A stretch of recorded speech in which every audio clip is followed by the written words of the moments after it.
Assalamualaikum warahmatullahi wabarakatuh.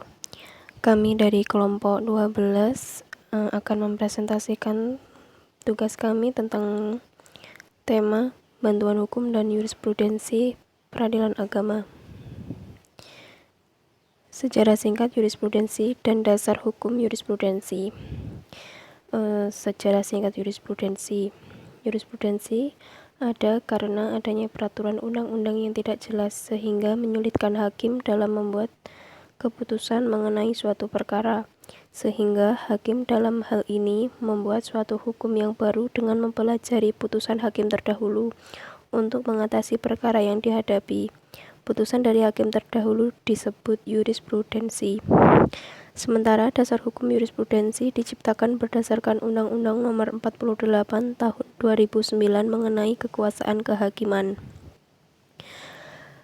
Adapun pengertian dari jurisprudensi sendiri adalah keputusan-keputusan dari hakim terdahulu untuk menghadapi suatu perkara yang tidak diatur dalam undang-undang dan dijadikan sebagai pedoman bagi para hakim yang lain untuk menyelesaikan suatu perkara yang sama. Sedangkan jurisprudensi peradilan agama sama makna dan unsurnya dengan jurisprudensi peradilan umum. Yang berbeda adalah ruang lingkupnya.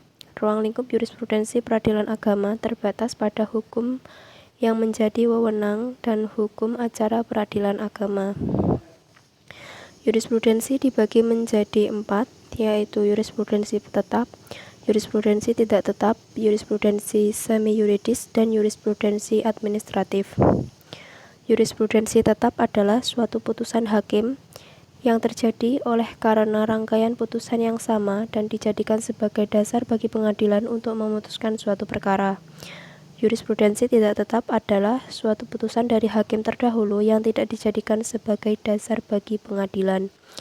Jurisprudensi semi-yuridis yaitu semua penetapan peradilan yang didasarkan pada permohonan seseorang yang berlaku khusus hanya pada permohonan, contohnya penetapan status anak.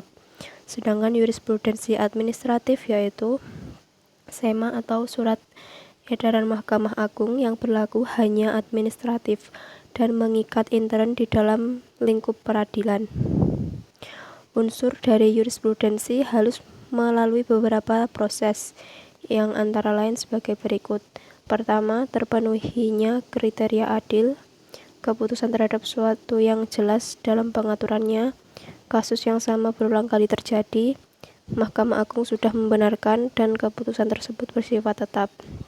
Adapun proses jurisprudensi dibagi menjadi 2, yaitu eksaminasi, proses meneliti dan memeriksa suatu putusan, noasi atau proses penjelasan yang bersifat sementara atau permanen yang dicatatkan berdasarkan suatu perkara. Fungsi dari jurisprudensi diantaranya ditegakkannya kepastian hukum untuk mewujudkan keseragaman pandangan hukum yang sama dijadikan landasan hukum dan terciptanya standar hukum. Sedangkan manfaat dari jurisprudensi adalah menjadi pedoman oleh hakim dalam menyelesaikan suatu perkara yang sama, serta membantu terbentuknya hukum tertulis. Adapun contoh dari jurisprudensi ada banyak sekali, diantaranya suatu perkara perceraian, jurisprudensi tentang pencurian terhadap arus listrik, jurisprudensi perjanjian internasional, jurisprudensi perwarisan harta gono gini, jurisprudensi keputusan perdamaian, dan masih banyak lagi. Yaitu mengenai pengertian bantuan hukum. Yang pertama, pengertian bantuan hukum yaitu jasa yang bagaimana hukum yang diberikan oleh pemberi bantuan hukum secara cuma-cuma kepada penerima bantuan hukum. Pengertian ini diambil dalam UU nomor 16 tahun 2011. Dan pengertian yang kedua yaitu pemberian jasa hukum yang difasilitasi oleh negara melalui peradilan agama dalam perkara perdata, gugatan, dan permohonan maupun perkara jinayah yang bagaimana diatur dalam undang-undang yang khusus yaitu SEMA nomor 10 tahun 2010.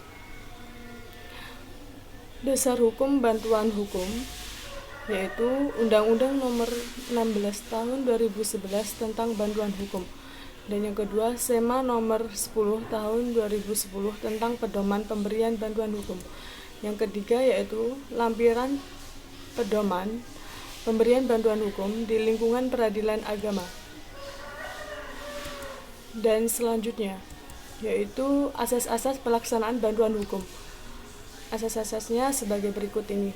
Yang pertama itu adalah asas keadilan yang bagaimana menempatkan hak dan kewajiban setiap orang secara proporsional, patut, benar, baik, dan tertib. Dan yang kedua adalah asas persamaan kedudukan di dalam hukum, yang bagaimana setiap orang mempunyai hak dan kewajiban menjunjung tinggi hukum. Dan yang ketiga adalah asas keterbukaan yang bagaimana memberikan akses kepada masyarakat untuk memperoleh informasi secara lengkap, benar, jujur, dan tidak memihak dalam mendapatkan jaminan keadilan atas dasar hak secara konstitusional. Dan yang keempat adalah asas efisiensi yang bagaimana memaksimalkan pemberian bantuan hukum melalui penggunaan sumber anggaran yang ada. Dan yang kelima adalah asas efektivitas yang bagaimana menentukan pencapaian tujuan pemberian bantuan hukum secara tepat. Dan yang keenam adalah asas akuntabilitas yang bagaimana setiap kegiatan dan hasil akhir dari kegiatan penyelenggaraan bantuan hukum harus dapat dipertanggungjawabkan kepada masyarakat. Dan yang terakhir yaitu tujuan bantuan hukum di lingkungan peradilan agama. Menurut pasal 2 yaitu yang pertama membantu masyarakat pencari keadilan yang tidak mampu secara ekonomis dalam menjalani proses hukum di pengadilan. Dan yang kedua adalah meningkatkan akses terhadap keadilan. Yang ketiga adalah meningkatkan kesadaran dan pengetahuan masyarakat tentang hukum melalui penghargaan, pemenuhan dan perlindungan hukum terhadap hak dan kewajibannya. Yang keempat adalah memberikan pelayanan prima kepada masyarakat pencari keadilan.